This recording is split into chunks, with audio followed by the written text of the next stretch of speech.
it's Catherine here from the virtual training team, and today we're talking about assertiveness. All of us, me included, find ourselves sometimes in situations where it's harder to be assertive. Maybe it's speaking up, giving some difficult feedback, challenging somebody in a meeting, challenging our boss about something we disagree with. And I've got 3 tips to share with you today to help you be more assertive when you need to be. So the first one is about recognising the barriers. The reality is you already know how to be assertive because you're assertive in loads of different areas of your work. So the barriers to recognise are the ones that are getting in the way. So we have the skills and abilities to be assertive, so what's stopping us in certain situations? So the 4 most common barriers that get in the way of us being assertive are, first of all, passivity. This means that we're just trying to avoid rocking the boat. Sometimes it's easier not to be assertive than to be assertive because there's effort and risk and thinking involved. So sometimes we just avoid it rather than make the effort. The next one is seeking approval. We all want to be liked, it's human, but sometimes we need to recognise that actually we're here to do a job. It's not just about being liked.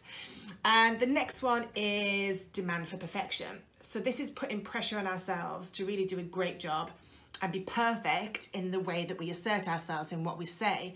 But it's great to have high standards, but if that's getting in the way of us actually having these assertive conversations, then maybe it's something to just recognise that I can do some prep and I want it to be good enough, but that might be better than not having the conversation at all.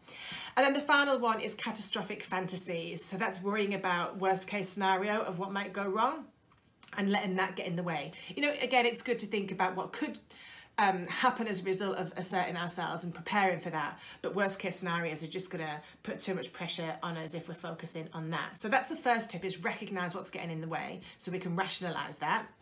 The second tip is around apologising.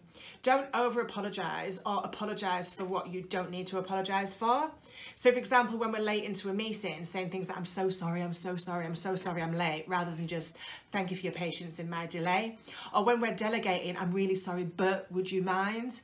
Or even sometimes when people challenge, it's like, I'm sorry, but, and then they challenge. Why are you apologising for doing what's your job, which is to be assertive and speak up? And then the final one is find a way of saying no that you can feel comfortable doing in an assertive way. So is it about saying yes with conditions? So yes, I can do that if it will wait for 3 weeks. Or is it about saying, no, I can't do that right now because I don't have capacity? But maybe just script a couple of ways of saying no so that if you're caught off guard where somebody makes a request of you, you've got your no ready. So hopefully that helps. Go and assert yourself. Thank you very much.